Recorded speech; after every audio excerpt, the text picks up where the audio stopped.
పవన్ కళ్యాణ్ పైన పార్టీ పైన కీలకమైనటువంటి వ్యాఖ్యలు చేశారు. ఇక దీనికి సంబంధించి ప్రస్తుతం మనతో మాట్లాడడానికి జనసేన నేత కమిశెట్టి వాసు ఉన్నారు. సార్ చెప్పండి, పోతిన మహేష్ ఇప్పటికి పార్టీలో దాదాపు 7 ఏళ్ల పాటు ఉన్నారు. ఇప్పుడు బయటకు వెళ్ళిపోతూ చాలా కీలకమైనటువంటి వ్యాఖ్యలు చేశారు. జనసేన పార్టీ భవిష్యత్తు ప్రశ్నార్థకంలో పడింది అంటూ. మరి మీ మనసులో ఏముంది, వాస్తవమేనా అది? ఈరోజు ముందుగా ఉగాది శుభాకాంక్షలు తెలియజేస్తూ ఆంధ్ర రాష్ట్ర ప్రజలకి, అలాగే జన సైనికులకి, వీర మహిళలు అందరికీ కూడా ఉగాది శుభాకాంక్షలు. అట్లాగే నిన్నటి వరకు మాతో ఉన్నటువంటి పోతిన మహేష్ గారికి, వాళ్ళ కుటుంబానికి కూడా ఉగాది శుభాకాంక్షలు తెలియజేస్తా ఉన్నాం. ఎందుకంటే మేము సంస్కారంతో పెరిగాం. ఈరోజు 8 సంవత్సరాలుగా జనసేన పార్టీతో జర్నీ చేసినటువంటి పోతిన మహేష్ గారు ఎన్నో పదవులు, ఎన్నో గౌరవాలు పొంది జనసేన పార్టీ వల్ల ఎంతో ప్రత్యేకంగా పేరు తెచ్చుకున్నటువంటి పోతిన మహేష్ గారు ఈరోజు పవన్ కళ్యాణ్ గారిని కానీ, నాదెండ్ల మనోహర్ గారు కానీ ఆయన మాట్లాడే తీరు మాకు చాలా బాధగా ఉంది. ఎందుకంటే ఉగాది రోజు అందరూ సంతోషంగా ఉండాలి, అందరి జీవితాల్లో వెలుగు రావాలని అందరూ కోరుకుంటాం. ఈరోజు మరి మహేష్ గారి గురించి మాట్లాడాలంటే బాధగా ఉంది.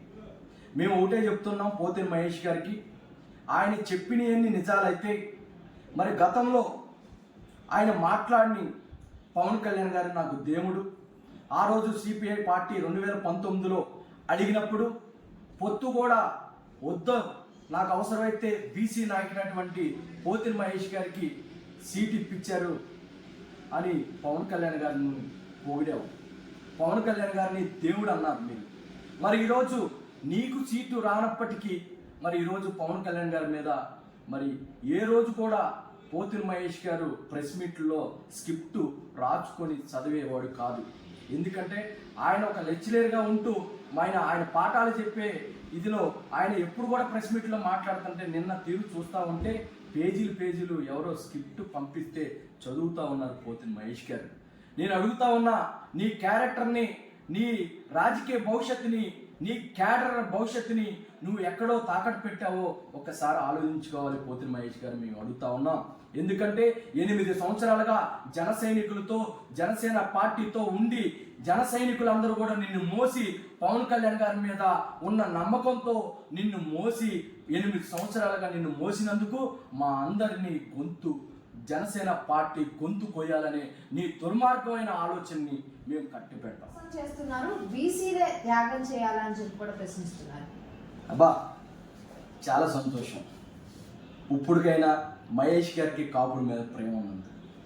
ఎందుకంటే కాపులు బీసీలో చేర్చాలని కాపు పేదవారందరూ కూడా రోడ్డెక్కి ఉద్యమం చేస్తున్న టైంలో ఇదే పోతిన మహేష్ గారు కాపుల్ని బీసీలో చేర్చొద్దని పెద్ద ఓటింగ్లు బోర్డుల మీద రాసిన వ్యక్తి ఈరోజు కాపుల గురించి మాట్లాడుతూ ఉన్నామంటే మరి నీ జెండా మోసి నీ నాయకత్వంలో ఉన్న కాపుల్ని నువ్వు ఎంత విమర్శించావో నీ అంతరాత్మకు తెలియాలి.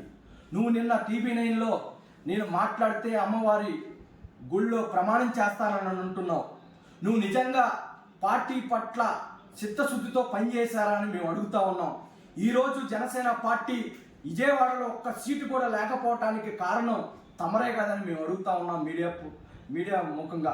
ఎందుకంటే విజయవాడ సిటీలో ఒక్క కార్పొరేటర్ కూడా గెలవలేదంటే అది ఎవరో నాయకత్వంలో ఓడిపోయామో, ఎవరో గెలిపించలేకపోయామో మరి ఒక్కసారి ఆంధ్ర రాష్ట్ర ప్రజలందరూ కూడా పోతిన మహేష్ గారు చెప్పాలి.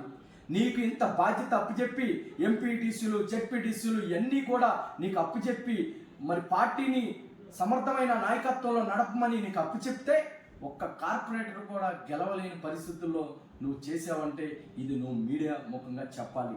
పార్టీ కోసం నేను ఆస్తులు అమ్ముకున్నాను, పవన్ కళ్యాణ్ ఆస్తులు సంపాదించుకున్నారని చెప్పి కూడా ఘాటు వ్యాఖ్యలు చేశారు. ఆధారాలతో సహా బయట పెడతానని చెప్పి కూడా వార్నింగ్ ఇస్తున్నటువంటి పరిస్థితి ఉంది.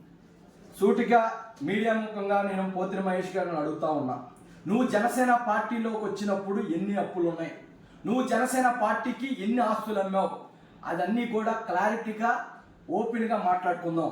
నువ్వు ఎవరెవరికి అప్పులు ఉన్నావు, ఎవరెవరికి వడ్డీలు ఉన్నావు, ప్రతి విషయం మాకు తెలుసు. నువ్వు రియల్ ఎస్టేట్ చేస్తావు. రియల్ ఎస్టేట్ అంటే రోజుకో ఫ్లాట్ అమ్ముతాం, రోజుకో ఫ్లాట్ కొంటాం. అంతేగాని నువ్వు అమ్మిన ప్లాటల్లా జనసేన పార్టీ ఖర్చు పెట్టానంటే ఏ కార్యకర్తకి డబ్బులు ఇచ్చావు నువ్వు? ఏ కార్యకర్తకి జీవితాలు నిలబెట్టావు? పార్టీకి ఎంత డొనేషన్ ఇచ్చావు? నువ్వు ఎదగటం కోసం, నీకు పేరు రావడం కోసం కేవలం పోతిన మహేష్ గారు జనసేన పార్టీ అనేది విజయవాడలో ఉంది, కానీ జనసేన పార్టీ పోతిన మహేష్ అనేది లేదు. ఈ విజయవాడ వాసులందరికీ తెలుసు.